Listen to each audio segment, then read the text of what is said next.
The Galactic Academy for Advanced Combat Studies was renowned across the star systems for its rigorous training programs. Species from all corners of the known universe sent their most promising warriors to be forged in the crucible of its unforgiving simulations and grueling physical regimens. It was a place where legends were made, where the strong became unbreakable, and the skilled became unstoppable.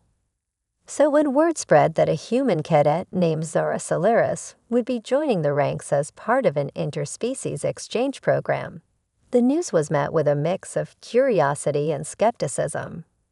Humans were a relatively new addition to the galactic stage, having only recently achieved faster-than-light travel. Their reputation as survivors of a death world preceded them, but so did rumors of their technological inferiority compared to the ancient starfaring civilizations. As the transport shuttle descended onto the Academy's landing pad, a crowd of alien students gathered to catch a glimpse of the newcomer.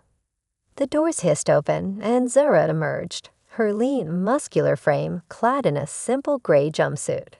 She carried no weapons, and her only visible tech was a small translator affixed to her collar. Compared to the heavily armored and gadget-laden cadets surrounding her, she looked almost primitive. Whispers rippled through the crowd as Zara strode forward, her gaze fixed straight ahead. Some remarked on her small stature compared to the towering reptilian saurians or the broad-shouldered Ursine warriors. Others noted the lack of cybernetic enhancements that were so common among the other cadets. A few even snickered at the idea of a naked ape trying to keep up with the galaxy's finest.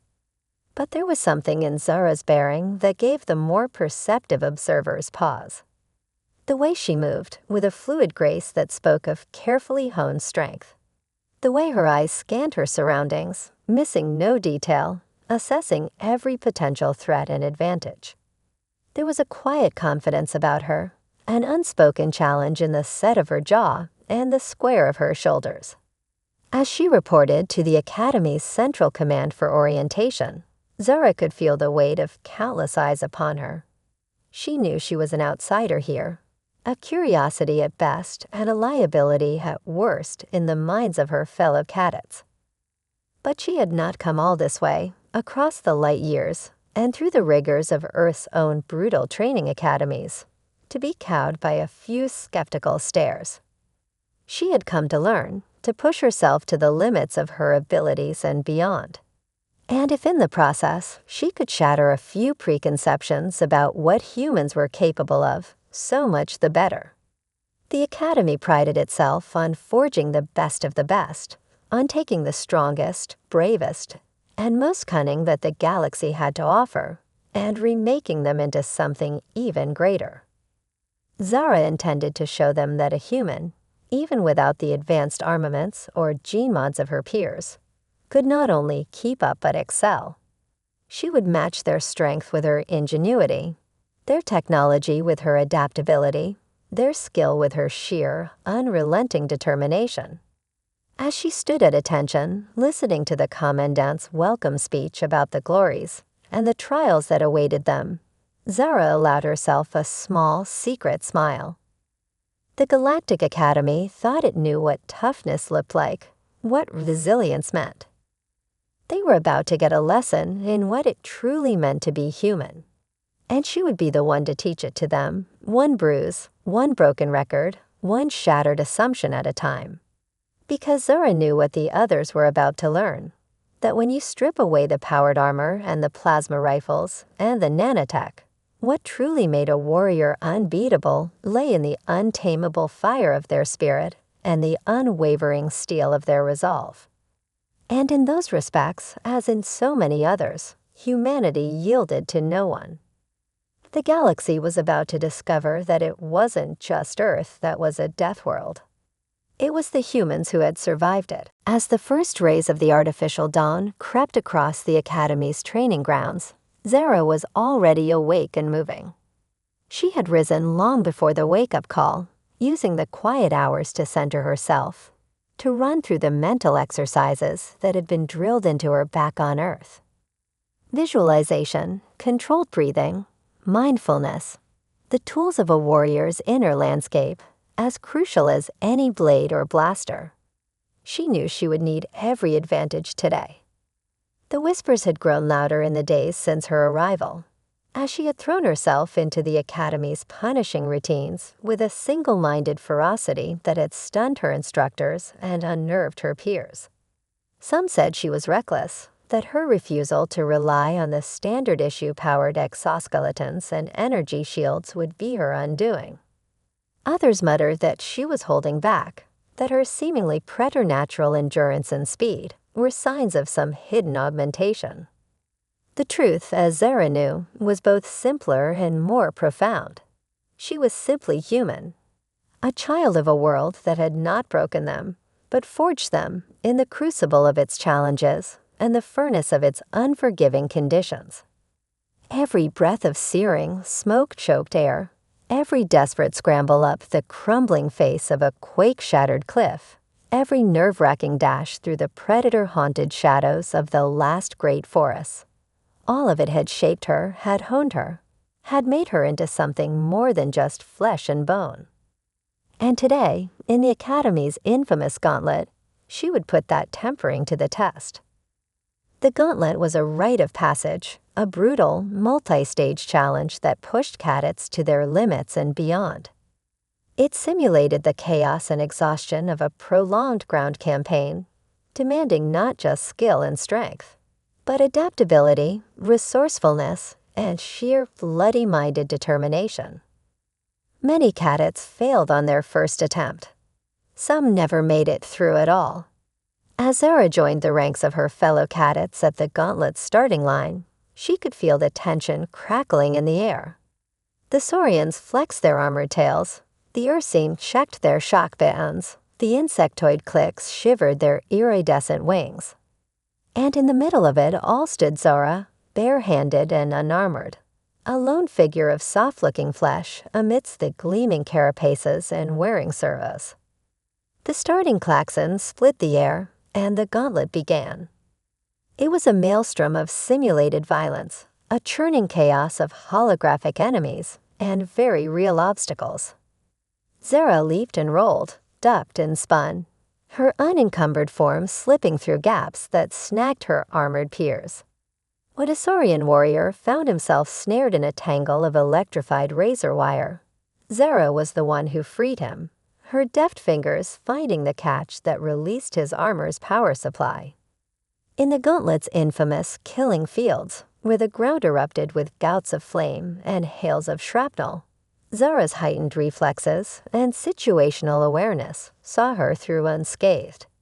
She seemed to dance between the explosions, her movements fluid and precise, guiding her fellow cadets to safety even as she scouted the path ahead. And in the final stretch, a brutal uphill climb against the onslaught of a simulated artillery barrage, it was Zara who rallied the flagging cadets. Her voice, strong and clear over the comlink, urged them onward, even as her own legs burned and her lungs heaved. She cajoled, challenged, inspired, drawing on reserves of leadership that her instructors had scarcely suspected. When the final klaxon sounded, marking the end of the gauntlet, Zara was one of the first across the finish line. As she turned to look back at her fellow cadets, many still struggling through the last grueling meters, she felt a swell of something that was not quite pride, not quite satisfaction, but a deep, warm sense of rightness. This was what she was made for. This was where she belonged. And as the instructors began to gather, their faces a mix of astonishment, respect, and calculation, Zara knew that her journey was just beginning. She had shown them a glimpse of what a human could do, of the depths of resilience and resourcefulness that dwelt within her species. But the gauntlet was just one challenge among many. There were greater trials ahead, sterner tests of her mettle and her mind. And Zara would meet them all, not just for her own sake, but for the sake of her fellow humans, for the chance to show this galaxy of wonders and terrors what the children of Earth could truly achieve. She had passed through the gauntlet. Now the real work would begin. In the days following Zara's triumphant run through the gauntlet, a new buzz began to spread through the halls and training grounds of the academy. The human cadet, once a source of curiosity and doubt, had become a topic of intense fascination and speculation. Her name was on everyone's lips, spoken in tones ranging from awe to disbelief to a kind of uneasy respect. Did you see how she moved? A Clix cadet buzzed to her companion as they hurried to their next class. It was like the explosions couldn't touch her, like she knew where they'd be before they happened. I heard she's not even using stims or enhancers, a burly Ursine rumbled, shaking his shaggy head. Just raw, natural ability. Unbelievable. But it was a whispered word, passed from cadet to cadet in the quiet spaces between drills and simulations, that began to take on a life of its own. Deathworlder. It was a term that had been coined by some long-forgotten cynoanthropologist, a label for those rare species that had not just survived, but thrived on the most hostile and unforgiving of planets. For most of the galaxy, it was a purely academic concept, a bit of trivia to be memorized and then promptly forgotten. But for those few who had actually encountered a Deathworlder, who had seen firsthand the kind of toughness and tenacity that such a brutal crucible could forge, it was a word spoken with a mix of fear and reluctant admiration. And now it seemed the Academy had a Deathworlder of its own. For Zara, the whispers and stares were nothing new. She had faced skepticism and doubt all her life, from those who looked at her small, unassuming frame and saw only weakness, only fragility. But she had learned long ago to let such perceptions slide off her like water off a duck's back. What mattered was not what others thought of her, but what she knew herself to be capable of. Still, as the days turned into weeks, and the challenges of the Academy grew ever more demanding, Zara began to sense a shift in the atmosphere around her. The initial shock and disbelief at her abilities was giving way to something else, a kind of grudging respect mixed with an intense curiosity. Her fellow cadets, once content to keep their distance, now sought her out, asking for tips on hand-to-hand combat techniques or strategies for the Academy's notoriously difficult survival simulations. Even the instructors, those grizzled veterans of countless campaigns across the stars, began to take notice. They started to push Zara harder, to set her against the Academy's most advanced training bots and battle simulations. It was as if they were testing the limits of her abilities, trying to find the point where even a Deathworlder would break. But Zara did not break. She bent, she strained, she pushed herself to the very edge of her endurance, and then beyond. And every time she came back stronger, faster, more determined than ever. It wasn't just her physical prowess that was making waves. In the classroom, Zara's quick mind and innovative problem-solving skills were beginning to set her apart. She approached tactical scenarios from angles that her instructors had never considered, devising strategies that were as unconventional as they were effective. In a war game simulation pitting teams of cadets against each other in a mock planetary invasion, Zara's team emerged victorious against seemingly impossible odds. Her plan, which involved infiltrating the enemy's command structure with a series of carefully orchestrated feints and distractions, was studied and dissected by the Academy's strategists for weeks afterwards. Slowly but surely, the perception of Zara, and by extension of humanity, began to shift. No longer were they seen as primitive newcomers, as curiosities to be studied or challengers to be overcome. Instead, they were starting to be viewed as equals, as potential allies and partners in the great galactic dance of diplomacy and war. But Zara knew that true respect, true acceptance, would not come easily. There were still those who doubted, who whispered that her successes were a fluke, that no mere human could truly compete with the might and advanced technology of the great starfaring races. She would have to prove them wrong, not just once, but again and again. She would have to be better than the best, stronger than the strongest, smarter than the smartest.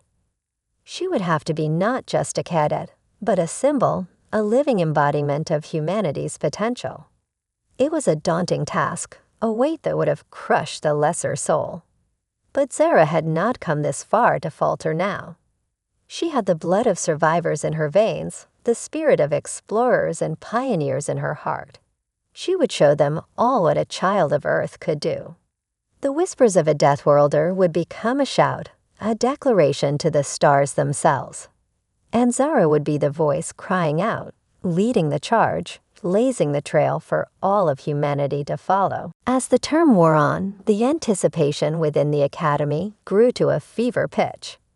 The annual War Games were approaching, a grand culmination of all the skills and strategies the cadets had learned, a chance to prove themselves in the most realistic simulations of planetary conflict the Academy could devise. Teams were formed, alliances forged and broken as the cadets jockeyed for position, each determined to secure victory for their squad. And at the center of it all was Zora, the human wildcard, the Deathworlder whose very presence had appended so many of the Academy's long-held assumptions. To the surprise of many, Zara found herself in high demand. Cadets who had once given her a wide berth now sought her out, eager to have the humans' uncanny instincts and innovative tactics on their side. But Zara was choosy in her allegiances. She gravitated towards those cadets who showed not just skill, but heart, those who understood that victory was about more than just outgunning the opposition. In the end, she found herself leading a small but diverse squad, a mix of races and specialties united by a common determination to prove themselves. There was Theric, the quick-witted Saurian whose mastery of the Academy's computer systems was unparalleled. Goran, the massive Ursine, whose strength was matched only by his unwavering loyalty. And Ziva, the silent click sniper, whose multifaceted eyes missed nothing. Together, they drilled and strategized, honing their skills and their teamwork in the long hours between classes. Zara pushed them hard, harder than any of them had been pushed before, but she also listened, incorporating their insights and ideas into her ever-evolving battle plans. When the day of the War Games finally arrived, the anticipation was palpable. The entire Academy gathered to watch as the teams were transported to the vast, city-sized simulation chambers, each one a meticulously crafted replica of a different planetary environment. Zara's team found themselves in a shattered urban landscape, a maze of crumbling buildings and rubble-strewn streets. The objective was simple: capture the enemy's flag, located deep within their territory, while defending your own. But as the klaxon sounded and the game began, it became clear that nothing about this challenge would be simple. The opposing teams were skilled and ruthless, employing every tactic and technology at their disposal. Drones whizzed overhead, raining down fire on exposed positions. Cloaked infiltrators slipped behind lines, sabotaging equipment and sowing chaos. The very ground seemed to shift and change, the city's shattered landscape reforming itself in response to the ebb and flow of battle. But Zara's team was ready. Under her guidance, they became a fluid, adaptive unit, responding to each new threat with speed and precision. Their cyber warfare skills kept their communications secure and their drones flying true. Goran's immense strength allowed him to shift rubble and create new paths through the ever-changing cityscape. And Ziva's pinpoint accuracy picked off enemy commanders with uncanny efficiency. At the heart of it all was Zora, leading from the front, always seeming to be where she was needed most. Her human senses, honed by a lifetime on a death world, gave her an edge that no technology could match. She could smell the ozone of a cloaked infiltrator's malfunctioning stealth field, hear the faint whine of a drone's servos over the din of battle. But it was more than just her physical abilities that set Zara apart. It was her inventiveness, her ability to adapt and innovate on the fly. When a particularly well-fortified enemy position stymied their advance, it was Zara who devised a plan to use the city's own power grid as a weapon, overloading the enemy's shields and frying their electronics. Hour by hour, street by hard-fought street, Zara's team advanced. They took losses, mourned fallen comrades, but never wavered in their determination. And as the final day of the game dawned, they found themselves at the very threshold of the enemy's base, the flag tantalizingly close. The final assault was a thing of legend, a desperate, all-or-nothing gambit that would be studied and analyzed by Academy strategists for years to come. Zara's plan was audacious in its simplicity. A frontal assault, a diversion to draw out the enemy's reserves, while a small, hand-picked strike team infiltrated from below, via the city's labyrinthine sewer system. It was a risk, a gamble that could have ended in disaster. But Zara's instincts, honed over a lifetime of survival against impossible odds, told her it would work. And as she led the charge, her battle cry echoing through the shattered streets, her team behind her, united in purpose and resolve, she knew that this was what she had been born for. In the end, it was Zara herself who captured the flag, battling through a gauntlet of the enemy's most elite warriors to snatch it from its podium. And as the klaxon sounded once more, signaling the end of the games, it was Zara's team who stood victorious among the ruins, bloodied but unbowed, the human at their head, the flag of victory held high. In that moment, as the cheers of her teammates and the grudging respect of her opponents washed over her, Zara knew that something had changed. She was no longer just a cadet, no longer just a curiosity. She was a leader, a warrior, a symbol of what humanity could achieve. The war games had been more than just a test of skill and strategy. They had been a crucible, a forge in which the mettle of Zara and her team had been tested and proven true. And as they emerged from the simulation chamber, battered but triumphant, Zara knew that they were ready for whatever challenges the galaxy might throw at them. The Deathworlder had become a legend, and the legend was only just beginning. In the aftermath of the war games, Zara found herself in a strange new position. She was no longer an outsider, a curiosity to be gawked at or a challenger to be overcome. She was a celebrity, a hero, a living legend whose exploits were the talk of the Academy and beyond. Cadets who had once avoided her now sought her out, eager to bask in her reflected glory or to glean some insight into her uncanny skills. Instructors who had once dismissed her now spoke her name with a gruff kind of respect, holding up her tactics and strategies as examples for others to follow. But for Zara, the adulation and the accolades meant little. She was a soldier, not a politician, and her focus remained fixed on the challenges ahead. And those challenges, she knew, were only growing more daunting. Rumors were swirling of a new threat emerging from the depths of uncharted space, a race of ruthless conquerors who left only ash and ruin in their wake. The Void Wraiths they were called, and the mere mention of their name was enough to send a chill down the spine of even the most battle-hardened veteran. For Zara, the news was a call to action. She knew that the skills and strategies she had honed in the Academy's simulations would soon be put to the ultimate test. And she knew that she could not face this challenge alone. She began to reach out to her former rivals, the cadets who had once scorned and doubted her. She sought out the strongest, the smartest, the most adaptable, knowing that in the face of an enemy like the Void Wraiths, old grudges and rivalries would have to be set aside. To her surprise, many of those she approached were eager to join her cause. They had seen firsthand what Zara was capable of, and they knew that with her leadership and their combined skills, they stood a chance of facing even the most daunting of foes. Among them was Vector, the proud Saurian warrior who had once been Zara's most vocal critic. He was a master of close-quarters combat, his razor-sharp talons and armored hide making him a formidable opponent in any fight. But he was also stubborn, headstrong, slow to trust, and quick to anger. It was Zara who saw past his rough exterior, who recognized in him a potential ally and a valuable asset. She challenged him to spar with her, not just with weapons, but with words, engaging him in long, intense debates about tactics and strategy, about honor and duty and the nature of war.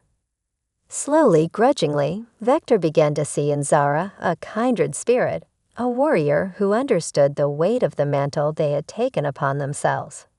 And as they trained together, pushing each other to new heights of skill and endurance, a bond began to form between them, a bond of mutual respect and shared purpose. Others joined their cause. There was Lux, the brilliant Clix engineer whose drones and gadgets had been the bane of many a cadet in the war games.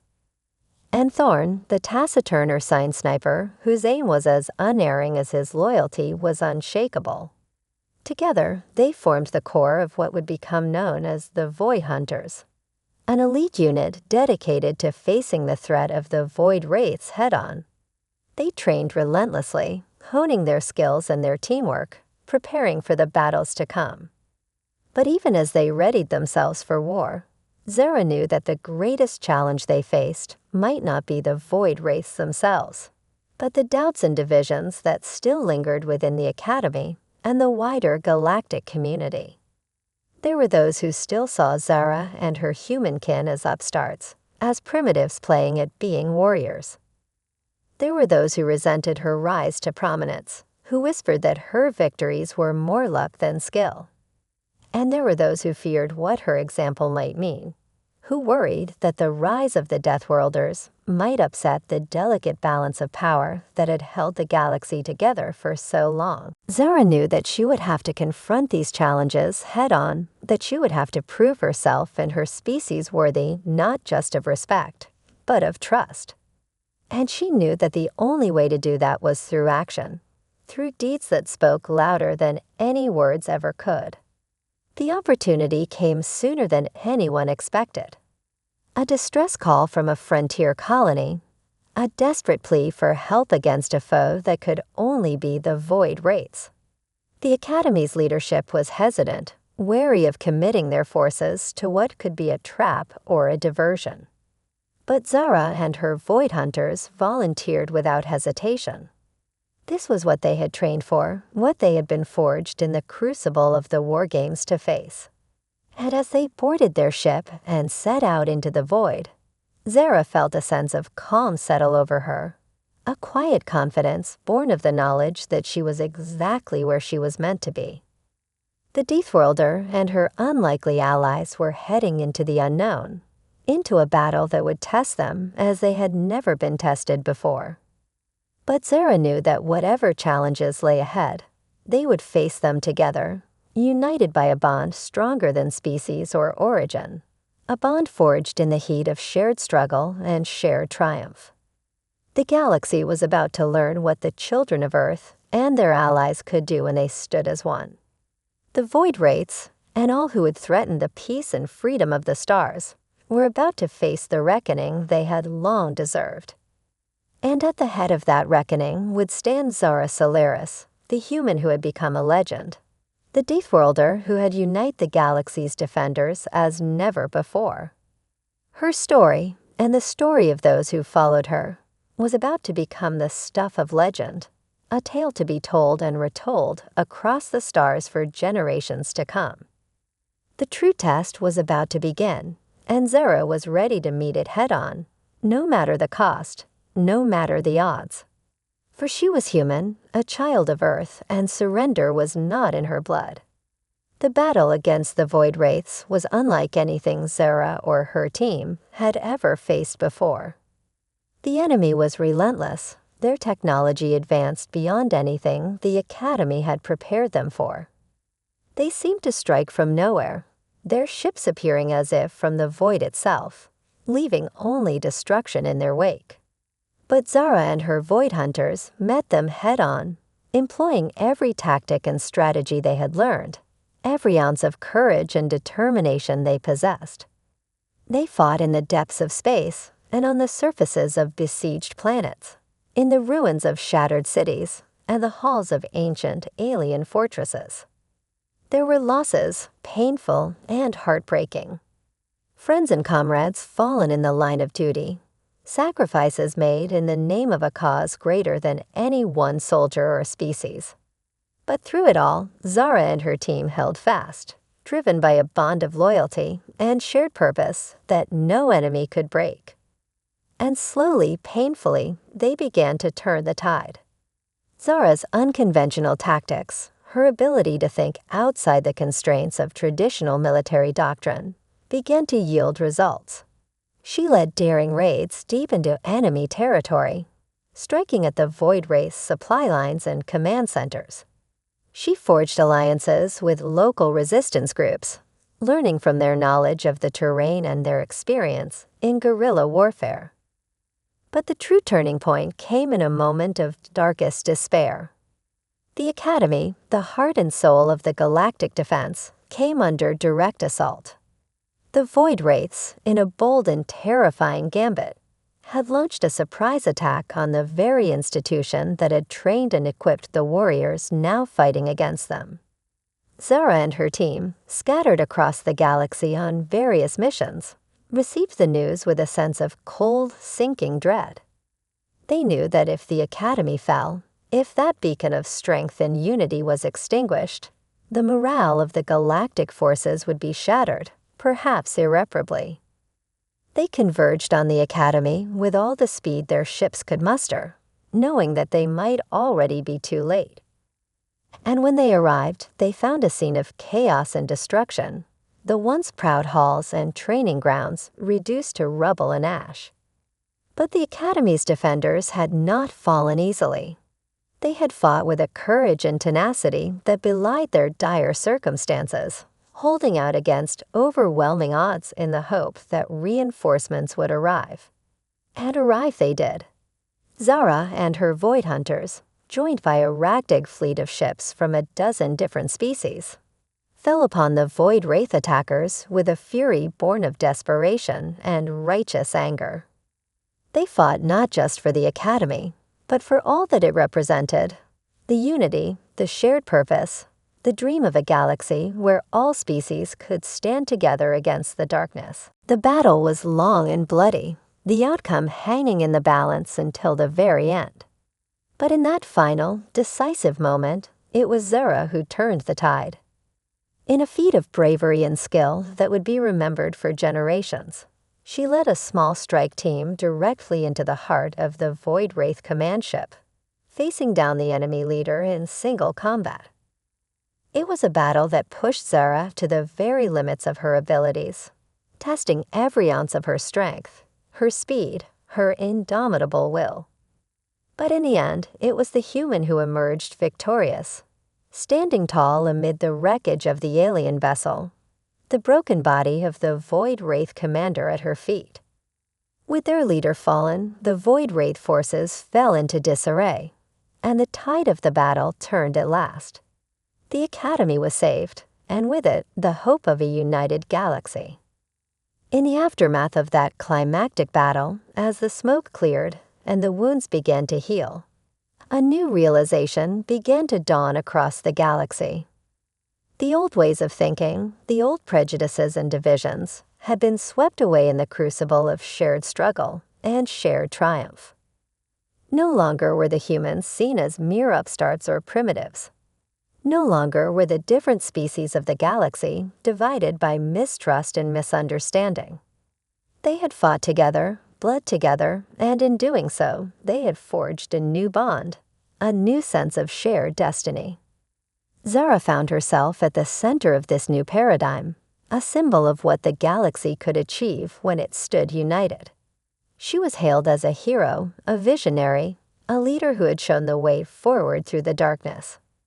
But for Zara, the true reward was not in the accolades or the honors. It was in the knowledge that she had made a difference, that she had played a part, however small, in steering the course of galactic history towards a brighter future.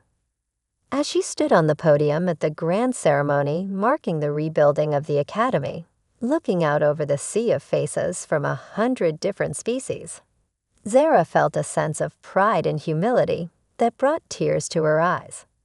She had come so far from that first day on the training grounds, the small, unassuming human in a crowd of alien warriors.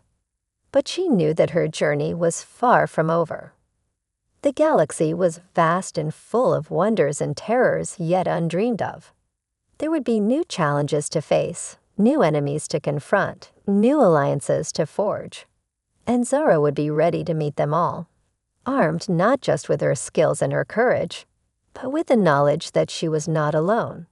She had her team, her comrades, her friends from a dozen different worlds. And beyond them, she had the support and the trust of a galaxy that had learned, through fire and blood, the true meaning of unity. As she stepped down from the podium to the thunderous applause of the assembled throng, Zara felt a sense of calm settle over her. The future was uncertain, but she knew that whatever challenges lay ahead, she and her fellow warriors would face them together. For they were the guardians of the galaxy, the shield, and the sword against the darkness. They were the heirs of a legacy that stretched back to the very dawn of civilization, a legacy of courage and sacrifice, of honor and duty. And at the heart of that legacy, standing tall and proud among the stars, was a single, remarkable figure.